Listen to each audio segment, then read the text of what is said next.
रायगड जिल्ह्यातील नवीन अपडेट जाणून घेण्यासाठी आपले रायगड या यूट्यूब चॅनलला लाईक करा, शेअर करा आणि सबस्क्राईब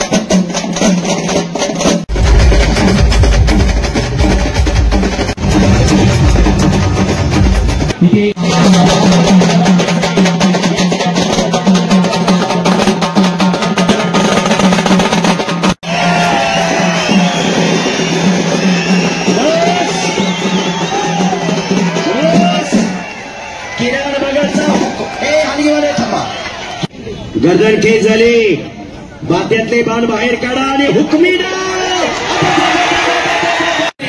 यांच्याकडून किरण भगत पेपर 70,000 रुपये वतीने किरणने इथे विजय प्राप्त केला. 10,000 रुपयाचं बक्षीस ते जर आखाड्यात या.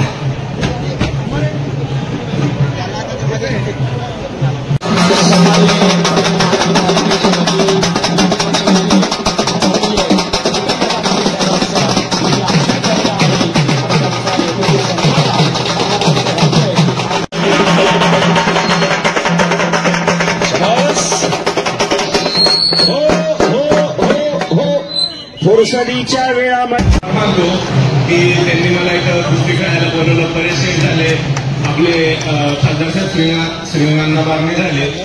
तर मी ज्या टायमाला खूप लहान होतो, पहिलीपासून 5वी पर्यंत माझं शिक्षण इथं सुधागड एज्युकेशनला झालं.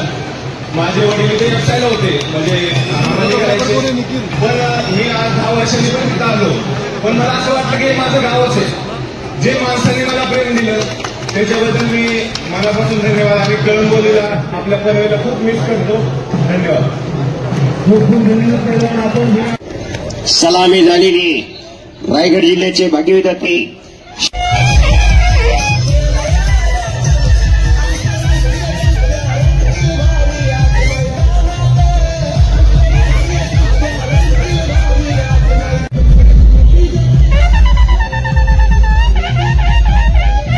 सातारा जिल्हा, आद्य क्रांतिकारी नेत्याचा जिल्हा सातारा जिल्हा आणि पैलवानाचा जिल्हा सातारा जिल्हा. सातारा जिल्ह्यात कराड तालुक्यात गोळेश्वर गावाचं नाव आणि खाशाबा जाधव पैलवानाचं नाव 23 जुलै 1952 ला हेल्सिंकी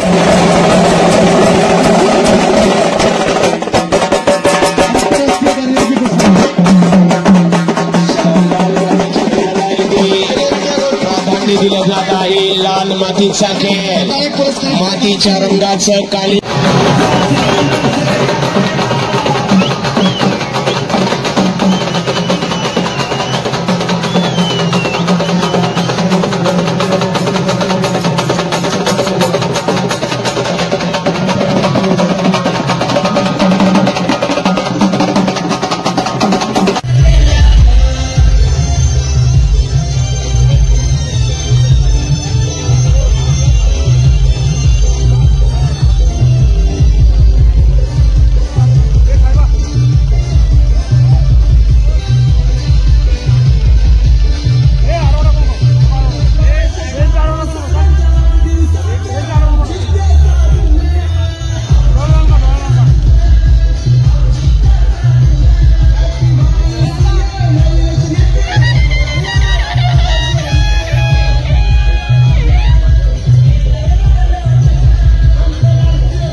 सन्माननीय परिषद महानगरपालिकेचे सभागृह नेते आदरणीय परेश साहेबांना हार्दिक शुभेच्छा दिल्या जात आहेत.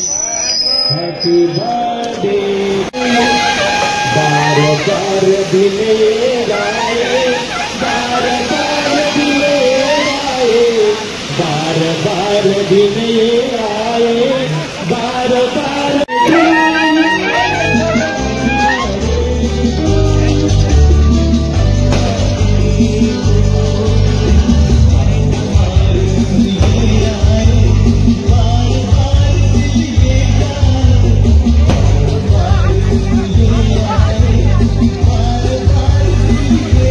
भारतीय जनता युवा मोर्चा रायगड आणि यांनी इथे कुस्तीच्या स्पर्धा इथं ठेवलेल्या होत्या।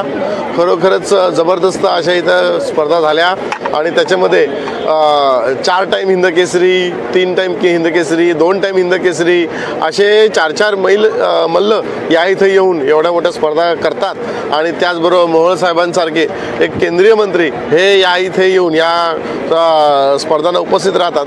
खरोखरच याच्यामुळे मला वाटतं की कामोठा असेल, कळंबोली असेल, पनवेल असेल किंवा रायगड जिल्ह्यामध्ये कुस्तीला याच्यामुळे फार मोठ्या प्रमाणात चालना लाभणार आहे।